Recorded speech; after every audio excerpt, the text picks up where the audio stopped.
자, 우리 친구들 잠깐 쉬셔도 됩니다. 자, 오늘부터 2022년 새해 오늘부터 딱 제가 큐티 그걸 보니까 이제 사순절 때까지 누가복음을 이제 우리들이 같이 묵상을 할 것 같습니다. 그 중에서도 이제 오늘 우리가 처음 이제 첫 시간을 같이 이제 묵상을 하게 되는데요. 요즘에 드는 생각이 뭐냐면은 뭐 성탄절 때부터도 그렇지만은 좀 연말 분위기가 나지 않는다. 연말 연시라고 그러잖아요. 이때 되면은 좀 옛날 같으면 좀 이렇게 좀 축제 분위기, 좀 들뜬 분위기도 있고 좀 어떤 그런 모든 것들이 있는데 이 연말 연시 분위기가 나지 않는다라는 생각이 들었습니다. 코로나 때문에 더 그런지도 모르겠어요. 거리가 휑하고 다니는 사람도 없고 그러다 보니까 그런 생각이 들기도 합니다. 대신에 요즘에는 좀 대선 분위기가 좀 많이 이렇게 달아오르는 것 같아요. 우리 안수 집사님께서도 기도하셨지만은 이 많은 어른들, 이제 애들은 좀 그렇다 치더라도 어른들은 이제 대선에 많은 관심을 가지고 있는 것 같기도 하고 뉴스에 하루에 나오는 그 뉴스의 한 90% 이상은 이 대선과 관련된 그런 뉴스가 많이 나오는 것 같습니다. 그러다 보니까 이 대선에 나오는 뉴스들 중에 가만히 보면은 하루에도 좀 가짜 뉴스들, 우리 성도님들 많이 들어보셨죠? 가짜 뉴스들이 하루에도 수도 없이 이렇게 막 쏟아지는 것 같다라는 생각이 들어요. 그러다 보니까 유권자들이 많이 혼동을 하는 경우가 있습니다. 그 중에 가짜 뉴스가 진짜 뉴스인 줄 알고, 그렇죠? 어머 진짜야? 그랬대? 하면서 가짜 뉴스를 진짜 뉴스로 잘못 알고 그 가짜 뉴스를 믿어버리는 유권자들이 많이 나오는 것 같다. 그리고 많이 있을 것 같다라는 생각이 듭니다. 그럼 우리 성도님들 한번 생각해 보세요.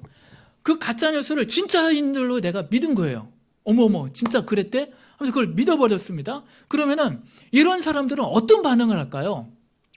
그 가짜 뉴스의 대상이 된 후보를 봤을 때에 어떤 반응을 할까요? 그 가짜 뉴스를 근거로 그 후보를 엄청 욕하고 비방하고 비난할 게 분명하다라는 것이죠. 그렇죠? 가짜 뉴스를 근거로 그렇게 비난하고 비방하는 게 문제라는 것입니다. 근데 가만히 생각해 보면은 그렇게 가짜 뉴스에 속아가지고 비방하는 그분들이 무슨 죄가 있어요? 그렇죠? 그분들도 피해자라는 거예요. 그렇죠? 남들보다 좀 순수했기 때문에 남들보다 다른 사람들 말을 좀 잘 듣는다는 이유만으로 가짜 뉴스에 획가닥 넘어간다라는 것입니다. 그래서 잘못된 정보를 가지고 상대 후보를 비방한다든가 아니면 우리 후보를 더 이렇게 높인다든가 그런 일들이 발생하고 있을 수도 있다는 것입니다. 그러면은 그에 대한 그러한 일들에 대한 진실을 알고 있는 사람들은 어떻게 해야 될까요? 많은 사람들이 가짜뉴스에 막 현혹이 돼가지고 막 그러고 있어요. 근데 실제로는 그게 아닌 걸 알고 있어. 그럼 그 진실을 알고 있는 사람들은 어떻게 하는 게 맞겠습니까? 그 후보가 그런 사람이 아니라는 거. 그 후보가 그렇게 나쁜 일을 하지 않았다라는 것을 적극적으로 알려야 되는 그런 임무가 진실을 알고 있는 사람들한테 남겨져 있다라는 것입니다. 어떻게 해서든 그 진실을 알리고자 노력해야 된다는 거예요. 즉 가짜에 가려진 후보의 진짜 모습을 보여줄 수 있도록 노력해야 된다는 것입니다. 그러니까 각 정당마다 뭐가 꾸려져 있어요? 지금? 선대위가 꾸려져 있는 거예요. 그 일을 하기 위해서 선대위가 꾸려져 있는 것을 볼 수가 있습니다. 2000년 전에 누가복음을 기록한 이유가 여기에 있다는 거예요. 예수님에 대한 가짜 뉴스를 걷어버리고 예수님의 진짜 모습, 예수님에 대한 진실을 알리기 위해서 2000년 전에 누가복음을 기록하게 되었다는 것입니다. 그러면은 여기에서 누가복음이 기록된 그 정황들을 먼저 살펴보는 게 좋을 것 같아요. 어떤 상황이었길래 누가가 그런 어떤 사명감을 가지고 누가복음을 기록했느냐라는 것입니다. 보통 학자들은 누가복음이 AD 약간 70년에서 80년대 사이에 기록되어졌을 것이다 라고 이야기를 합니다. AD 약간 70년에서 80년대 사이. 이 시기가 언제냐면요, 사도 바울이 로마에서 순교를 당하신 지 10년에서 15년 정도 지난 이후입니다. 그러니까 이제 복음의 1세대들, 그렇죠? 예수님의 제자들을 비롯해서 복음의 1세대들이 거의 이제 순교를 당하거나 돌아가신 그런 상황에 우리가 바울 서신을 통해서도 알고 있지만은 이때 초대교회는 어땠느냐? 거짓 교사들, 교회 안에 거짓 교사들, 이단들과 힘겨운 싸움을 하고 있는 중이었습니다. 그리고 그 한복판에 누가가 있었던 거예요. 누가가. 그럼 이 누가가 어떤 사람입니까? 우리가 다 알다시피 누가는 사도 바울의 동역자였습니다. 사도 바울의 동역자였죠. 특히 우리가 12월 달에 디모데후서를 같이 살펴봤어요. 그때 디모데후서를 제가 뭐라고 말씀드렸죠? 디모데후서는 사도 바울의 유언과 같은 편지다라고 말씀을 드렸어요. 사도 바울이 순교를 당하시기 직전에 쓴 편지가 디모데후서입니다. 그런데 그 디모데후서를 보면은 그때 당시 로마에 갇혀 있는 바울의 곁을 지킨 사람이 누구라고 나와 있어요? 내 곁에 누가뿐이라. 로마 감옥에 갇혀 있는 그 바울 곁을 지켜준 사람이 누가 한 사람이라는 거예요. 그 디모데후서를 보니까 아시아에는 모든 사람들이 나를 다 버렸다라고 얘기했어요. 다 배신을 하고 다 도망을 갔습니다. 바울 곁을 지켜준 사람이 누가라는 것입니다. 이 말은 뭐냐면은 누가는 그때 당시에 누구보다도 그때 당시 초대교회의 위기 상황을 잘 알고 있던 사람이라는 거예요. 교회가 지금 얼마나 위험한지, 얼마나 위기에 처해 있는지를 누구보다도 잘 알고 있는 사람이 누가였다라는 것입니다. 특히 거짓 교사들, 이단들에 의해서 예수님에 대한 가짜 뉴스가 막 쏟아지고 있던 상황이었다라는 거예요. 물론 오늘 우리가 읽은 2절 말씀에 보니까 목격자들, 예수님의 제자들 또는 복음서에 보면 많은 무리들이 있잖아요. 목격자들, 그리고 말씀에 일꾼된 자, 바울이죠. 바울 같은 분들, 그런 분들에 의해 가지고 누가복음이 쓰여질 당시에는 마가복음이라든가 바울서신 같은 그런 기록들이 있었어요. 그런 기록들도 있었지만 그것과 함께 또 뭐가 있었느냐? 거짓 교사들, 이단들의 가짜 뉴스도 많이 쏟아지고 있던 때다라는 것입니다. 그러니까 어때요? 예수님에 대한 진실된 뉴스도 있지만은 예수님에 대한 가짜 뉴스도 막 혼재되어 있는 거예요. 예수가 부활하지 않았다느니, 또는 예수의 시체를 제자들이 빼돌렸다느니, 기독교 영지주의자들은 또 뭐라고 주장을 했습니까? 예수는 사실 성육신을 하지 않았다느니, 육체를 입고 오지 않았다고 그렇게 막 퍼뜨리는 겁니다. 예수님은 십자가에서 죽지 않았다는 이야기도 하는 것입니다. 진짜 뉴스와 예수님에 대한 가짜 뉴스가 그렇게 막 섞여 있는 거예요. 그런 이상한 이야기들이 성도들을 현혹시키고 더 나아가서는 교회에 관심 있는 사람들을 혼란케 했다는 것입니다. 굉장히 어지러운 상황이었다는 거예요. 지금 대선판과 똑같다. 네. 진짜 뉴스와 가짜 뉴스가 막 혼재되어가지고 섞여 있어가지고 그때 당시 성도들뿐만 아니라 교회에 대해서 관심 있는 사람들까지도 혼란케 만들고 있었다는 것입니다. 이런 상황에서 누가가 예수에 대한 진실을 알려야 되겠다라고 결심을 한 것이죠. 그러다 보니까 누가가 예수님에 대해서 기록할 때 그 기록하는 방법도 좀 특별했습니다. 3절 말씀에 나와 있죠. 내가 이렇게 이제 기록하겠다라고 이야기를 하고 있습니다. 3절 말씀에 보니까 세 가지로 나눠져 있어요. 미루어 살핀 후에 라고 나와 있죠. 미루어 살핀 후에, 이거는 파라콜로세오라는 단어인데 이건 연구하다라는 뜻이에요. 분석하다라는 뜻입니다. 이건 뭐냐? 이 사실이 진짜 예수님에 대해서 사실인지 가짜인지를 내가 팩트 체크를 하겠다라는 거예요. 누가 나름대로 팩트 체크를 하겠다라는 것입니다. 그러고 나서 어떻게 해요? 차례대로 예수님께서 하신 그 순서대로 내가 기록하겠다. 그 마지막 세 번째로는 정확하게. 이 자세히라는 단어가 사실은 아크리보스인데 이거는 자세히라는 뜻보다는 정확하게라는 뜻이 더 합당하다고 이야기를 합니다. 그러니까 내가 정확하게 내가 써 내려가겠다라고 이제 누가가 이야기하고 있는 것입니다. 마치 역사서를 기술하듯 내가 복음서를 기록하겠다라고 누가가 이야기하고 있는 것입니다. 그러면은 그렇게 누가가 그렇게 역사서를 기술하듯 복음서를 기록하는 이유가 뭘까요? 목적이 무엇이겠습니까? 4절 말씀에 나와 있죠. 4절 말씀에 보니까 우리 4절 말씀만 같이 한번 읽어볼까요? 4절입니다. 시작. 이는 각하가 알고 있는 바를 더 확실하게 하려 함이로라. 여기 보니까 알고 있는 바를 확실하게, 확실하게라는 뜻이 아스팔레이아라는 단어인데 이건 변증하다라는 것이에요. 변증하다. 그러니까 이 데오빌, 이제 그 다음에 데오빌로에 대해서 이 말씀을 드릴 텐데요.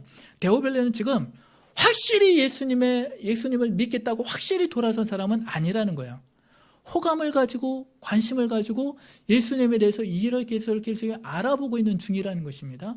그분에게 확실하게 내가 알고 있는 말을 확실하게 하겠다.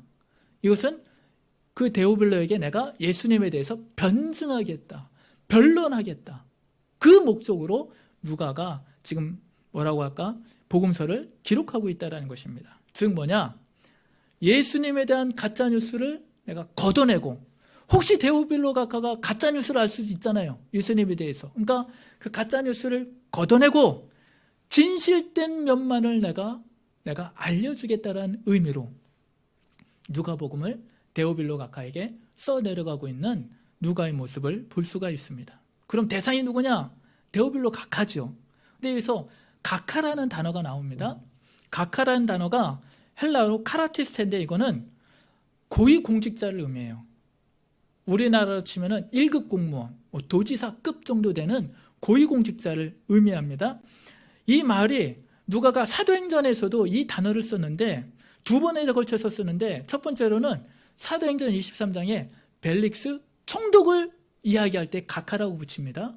두 번째로는 26장에 베수도 총독에게 이야기할 때 또 각하라는 단어를 써요. 그러니까 이 각하라는 지위가 어느 정도냐? 그때 당시에 총독쯤 되는 지위에 있는 사람들, 그 사람들을 대상으로 불렀던 명칭이라는 것입니다. 그러니까 데오빌로도 그 정도 되는 지위에 있는 사람이었을 것이다 라고 이제 우리들이 이야기하면 이렇게 그렇게 이해하면 될 것 같습니다. 그러면서 이 데오빌로가 또 어떤 사람이냐? 하나님을 경외하는 사람이었을 것이다 라고 이야기를 합니다. 영어로 God fear인데요, 하나님을 경외하는 사람. 이 사람들은 누구냐? 유대인이 아닙니다. 이방인이면서도 하나님을 믿고 유대 회당 예배에 참석하는 사람들. 유대인들만 유대교 그 회당 예배에 참석을 주로 했었는데 보니까 하나님이 진짜 신이신 것 같아. 그래가지고 그 호감을 가지고 하나님을 믿으면서 그 유대교 회당 예배에 참석하던 사람들을 정식 회원이 아니니까, 유대교의 정식 회원이 아니니까 God fear로 해가지고 하나님을 경외하는 사람들이라고 불렀습니다. 대표적인 예로 사도행전 10장의 고넬료 같은 사람들, 그런 사람들이 이제 하나님을 경외하는 사람들, 이 데오빌로도 그렇게 하나님을 경외하는 사람들이었을 것이다. 그런 부류에 속했던 사람들일 것이다 라고 이야기를 합니다. 이러한 분들의 특징이 뭐냐? 하나님에 대한 배경 지식이 알기 때문에, 배경 지식을 가지고 있기 때문에 복음을 전하기가 너무 쉬웠다라는 거예요. 다 알고 있으니까. 처음부터 설명할 필요가 없잖아요. 하나님께서 천지를 창조하시고 이런 말 할 필요가 없잖아요. 다 알고 있으니까 복음을 전하기가 쉬웠다라는 것입니다. 복음을 받아들이기가 쉬웠다라는 거예요. 문제는 뭐냐? 이들에게 거짓 교사들, 이단들도 접근을 하고 예수에 대한 가짜 뉴스를 퍼뜨리고 있었다라는 것입니다. 이게 문제라는 거예요. 결론은 뭐냐? 누가는 그들에게 예수님에 대한 진실을 알리고 거짓 뉴스의 공격에 변증을 하기 위해서 이 누가복음이라고 하는 복음서를 기록했다라는 것입니다. 다른 말로 누가는 어떤 사람이냐? 교회가 위기에 처했을 때에, 그리고 세상이 교회와 복음에 대한 오해가 쌓여갈 때에 그 세상을 향해 진실을 외쳤던 변증가이면서 전도자였음을 우리들은 보게 됩니다. 저는 이 누가의 모습을 보면서 우리에게도 이런 변증이 필요한 시기라고 생각을 합니다. 우리 이 시대에도 교회에 대한 변증을 해야 되는 시대다. 예수님에 대한 변증을 해야 되는 시대가 왔다라고 생각을 합니다. 다른 말로 우리도 누가처럼 변증가가 되어야 된다는 것이죠. 세상에 예수님에 대해 알지만은 예수님에 대해 오해하고 있는 사람들이 얼마나 많이 있습니까? 그렇죠? 일례로 제가 대학원 다닐 때요. 예전에도 제가 한번 말씀을 드린 적이 있는데 대학원 다닐 때에 친구들과 대학교 때부터죠. 대학원 다닐 때에 친구들과 참 토론 아닌 토론을 많이 했던 그런 기억이 있습니다. 이게 왜 그러느냐? 신학생들의 특징이 있습니다. 신학대학교를 다니는 신학생들의 특징이 있어요. 우리 성도님들은 모르시겠지만 그 안에 있는 사람들은 압니다. 뭐냐면은 신학생들을 크게 두 부류로 나눌 수 있어요. 첫 번째로는 굉장히 신실한 사명감에 불타오르는 밤낮으로 기도하고 막 그러는 굉장히 신실한 신학생이 있고 두 번째 부류는 극단적으로 무신론자들이 됩니다. 신학 공부를 하면 할수록 갸우뚱하는 거예요. 예수님 진짜 있을까? 갸우뚱하면서 끝내는 무신론자가 되는 그런 신학생들이 있어요. 제가 우리 성도님들에게 늘 이렇게 소개하는 공제에 사는 친구 있죠. 그 친구도 무신론자예요. 대학교 4학년, 2학년 때 끝내는 못 버티고 퇴학원서 내고 예수는 없다고 고향으로 내려갔던 친구입니다. 그런 친구들이 비일비재예요. 비일비재합니다. 그러니까 들어갈 때는 많이 들어가는데 졸업할 때는 이제 소수만 이제 사명감을 가지고 이제 졸업을 하는 경우가 많이 있습니다. 근데 공교롭게도 제 주변에는요 그런 무신론자들이 많이 있었어요. 그러니까 우리 어머님 친구를 잘 사귀어야 하는데 이놈아 늘 항상 그랬는데요. 이상하게 제 주변에 그런 무신론자 신학생들이 많이 있었어요. 공부 친구도 마찬가지고요. 그러다 보니까 토론을 하다 보면은 예수님에 대해서 교회에 대해서 신학적인 논쟁이죠. 토론을 하다 보면 거의 나 혼자 싸우게 되어 있어요. 나 혼자서 교회를 변증해야 되고 나 혼자서 성경을 변증해야 되고 얼마나 힘든지 봅니다. 그런데요 또 내 편인 사람도 있긴 있었죠. 작년에 말라이에 왔던 그 선교사님 있죠. 그 형도요 제 편에 서요. 근데 이 형의 문제점이 뭐냐면은 인문학적인 소양은 너무 깊고 좋아요. 모르는 게 없어요. 근데 문제가 신학이 약해요. 잘 몰라 이 부분에 대해서. 그러다 보니까 이런 신학 논쟁이 붙으면은 팔짱 끼고 그냥 듣고만 있어요. 이러면서 듣고만 있어요. 한 번을 도와주질 못해요. 그냥 저 혼자서 그냥 친구들이랑 치고받고 그냥 말로 이제 토론을 하면서 싸우게 됩니다. 그런데 한 번은 그때 당시에 2000년대 초반이에요. 그때 당시에 이강남 교수의 예수는 없다라는 그런 책이 막 유행일 때가 있었습니다. 지금도 이 책은 나오고 있어요. 개정 증보돼가지고 나오고 있는데요. 이 책이요 베스트셀러 서점가에 쫙 깔려가지고요 막 베스트셀러였던 적이 있습니다. 그런데 어느 날 그 친구 2명이 이 책을 읽고 와가지고 또 그 기숙사 방 안에서 예수는 없다고 하면서 또 저랑 또 한판 붙게 되었습니다.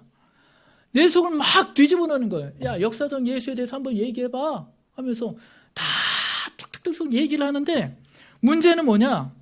저는 그 책을 읽지 못한 거예요. 이런 책이 있는지도 몰랐던 거예요.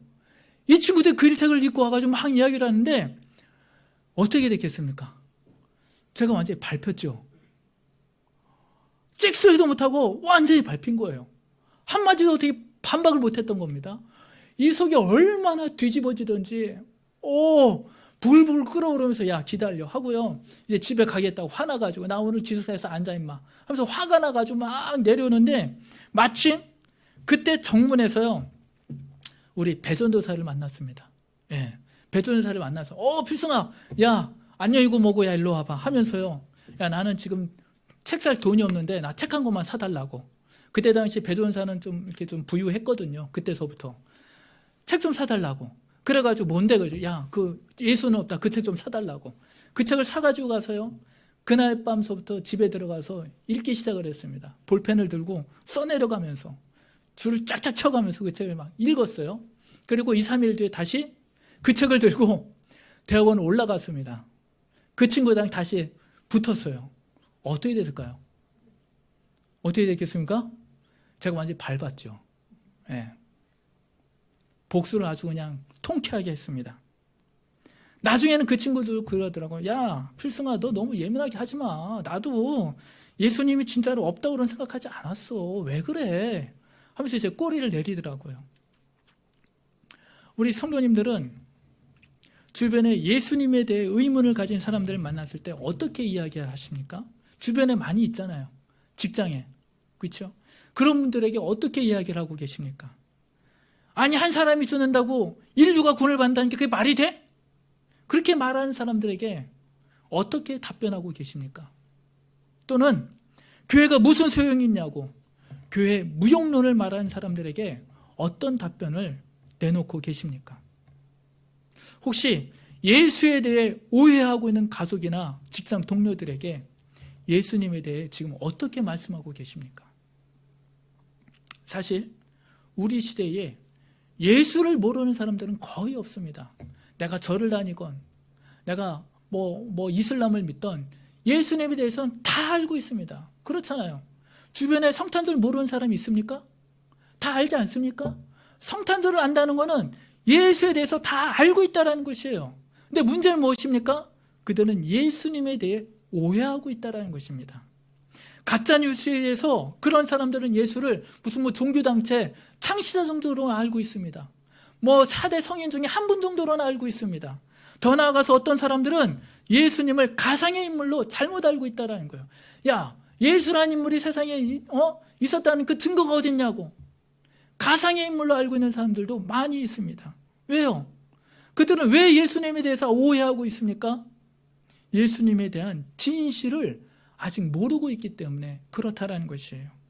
그러나 한 가지 확실한 것은 그들도 예수님에 대한 진실을 알면 자신이 알고 있던 가짜뉴스를 걷어내고 예수님의 진짜 모습을 보게 되면 반드시 그들도 예수를 구주로 영접하게 될 것이다라는 것입니다.